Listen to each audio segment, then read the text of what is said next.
प्रतियोगी परीक्षाओं में समान वर्ग के जो छात्र होते हैं, अभ्यर्थी होते हैं, उनकी आयु सीमा कम होती है, जबकि देखा जाता है दूसरे वर्ग के जो अभ्यर्थी होते हैं उनकी आयु सीमा ज़्यादा होती है। आखिर क्यों?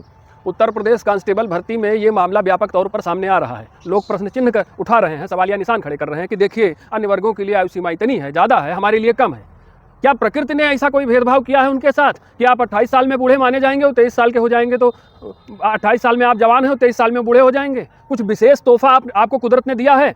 मैं तो ये बात केवल कांस्टेबल भर्ती की नहीं है उत्तर प्रदेश की, पूरे देश में जितनी भी प्रशासनिक नौकरियां हैं, सरकारी नौकरियां हैं, उसमें सामान्य वर्ग का आप आयु सीमा उठा करके देख लीजिए। वो तो हमेशा से होता आ रहा है। वो तो बात अलग है कि एक परीक्षा विशेष की बात की जा रही है। मैं देख रहा हूं कि आज सामान्य वर्ग के साथ विभिन्न मोर्चों पर आर्थिक, सामाजिक, राजनैतिक हर तरह से उनके साथ भेदभाव किया जा रहा है। और जो इनके द्वारा चुने गए प्रतिनिधि हैं वो इनकी बात उठाने से परहेज कर रहे हैं, इनका प्रतिनिधित्व करने में पूर्णतः अक्षम है। फिर भी ये बिन पेंदी के लोटा बनकर सबकी चाटुकारिता और पिछलग्गूपन इन पर हावी है।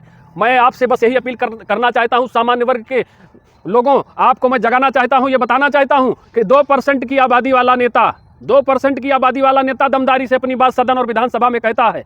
10% की आबादी वाला व्यक्ति जब दमदारी से अपनी बात कह रहा है, आप अपनी क्षमता को भूल चुके हैं। जनप्रतिनिधियों को बदल दीजिए, नकार दीजिए उनको, नए लोगों को लाइए जो आपकी विचारों को, आपके मानकों को सदन में रख सकें, विधानसभा में रख सकें। अगर नहीं कर सकते तो कुछ कर नहीं सकते तो उतर क्यों नहीं जाते? कुर्सी ही है तुम्हारा जनाजा तो नहीं। जो लोग देश समाज का नेतृत्व किए, दिशा दशा बदले, आज लोकतंत्र को भीड़तंत्र में परिवर्तित कर उनके साथ अन्याय किया जा रहा है, उपेक्षा की जा रही है। लेकिन समझ लीजिए, ये मेरिट सिस्टम से आए हुए लोग हैं। देश को मेरिट की जरूरत है, भीड़तंत्र की जरूरत नहीं है। देश को मेरिट की जरूरत है, आरक्षण की जरूरत नहीं है। जब इस मेरिट को आप कत्ल कर देंगे तो आपका नेतृत्वकर्ता समाप्त हो जाएगा और फिर वही होगा आपके साथ जो आसपास हो रहा है। अगर आपके पास आंखें तो हैं लेकिन दृष्टि नहीं है, दृष्टि होती तो अब तक जाग चुके होते। लेकिन मैं देख रहा हूं सकारात्मक परिवर्तन भी सामने कहीं कहीं देखने को मिलता है। मैंने देखा एक जगह लोगों ने मनुस्मृति के समर्थन में, कई दलित भाइयों ने, ओबीसी भाइयों ने मोर्चा निकाला है, मार्च निकाला है और बताया कि मनुस्मृति का दहन करना पूर्णतः गलत है और जो लोग कर रहे हैं उनके खिलाफ कठोरतम कार्रवाई होनी चाहिए।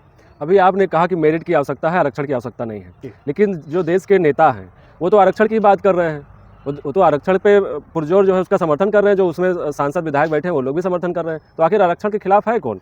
देखिए तो पास ही हो जाएगी। देखिए, लोकतांत्रिक व्यवस्था की सफलता नागरिकों की सुशिक्षा पर निर्भर करती है। अगर आप देखिए कि जिस देश में 50% लोगों को लोकतंत्र का पता ही नहीं है, उसके वास्तविक मूल्यों के बारे में जानते नहीं है। उदाहरण देख लीजिए आप बिहार का, मुद्दों पर चुनाव लड़ने वाले लोगों को एक सीट भी नहीं मिली और तरह तरह के प्रलोभन और वादे करने वाले लोगों को सत्ता में भागीदारी मिली, वो सत्ता में आ गए। तो इस जनता को जो लोग 10-10 हज़ार रुपए ले करके अपना 5 साल बेच चुके हैं, उनके बच्चे लेबर मंडी में खड़े मिलेंगे आपको।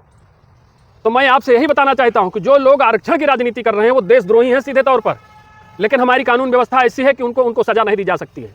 ये बंदर बाट है, आप बंदरों को कोई सामान दे दीजिए, बंदरों को आप केला दे दीजिए तो देखिए छीना झपटी शुरू हो जाती है। तो सत्ता की छीना झपटी में आरक्षण का केला है, आरक्षण का केला बांटा जाएगा और कैसे एक एक वर्ग का हम अपीजमेंट करेंगे, हाथ उठाएंगे कि भैया हम लीडर बनेंगे, यही सब खेल चल रहा है। क्योंकि देश का नेतृत्व करना और देश को विभाजन की तरफ ले जाना, दोनों में बहुत फर्क होता है।